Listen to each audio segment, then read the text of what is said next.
ভারতের ত্রিপুরা রাজ্যের সঙ্গে আমদানি ও রপ্তানির অন্যতম মাধ্যম মৌলভীবাজারের কুলাউড়া চাতলা শুল্ক স্টেশন। দেশ স্বাধীনতার আগে থেকেই ভারতের কৈলা শহর থেকে সব ধরনের পণ্য আমদানি রপ্তানি হয়ে আসছে।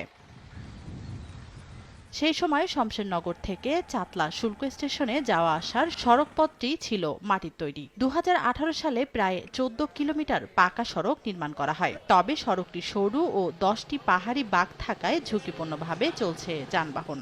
আঁকাবাঁকা যে রাস্তাগুলো আছে এগুলার সামনে হয়তো গ্লাস বা কোনো সিস্টেমের কোনো প্রতীক দিয়ে যদি এই জিনিসটা সুন্দরভাবে সংরক্ষণ করা হয় তাহলে আমরা অনেক উপকৃত হব। প্রতিদিন না হইলে একটা মোটরসাইকেল বা তো একটা ট্রাক গাড়ি প্রতিদিন ওটা অ্যাক্সিডেন্ট হয়।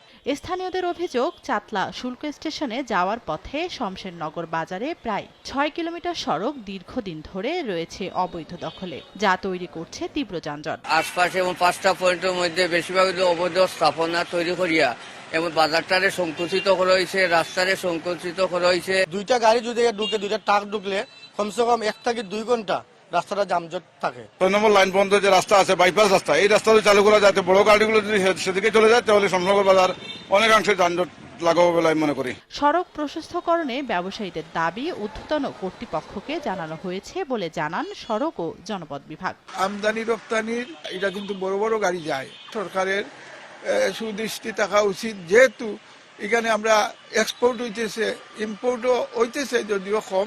সড়কটা মধ্যমেয়াদে বাস্তবায়নে আমাদের হাইওয়ে মাস্টার প্ল্যানে অন্তর্ভুক্ত করা হয়েছে। ফিজিবিলিটি স্টাডি শেষ হলে আমরা বলতে পারবো যে কবে নাগাদ এটা বাস্তবায়ন কার্যক্রম হাতে নেওয়া হবে। শমশেরনগর বাজার থেকে চাতলা শুল্ক স্টেশন পর্যন্ত প্রায় 14 কিলোমিটার সড়কে দুর্ভোগ পোহাতে হয় যানবাহন চালক ও স্থানীয়দের।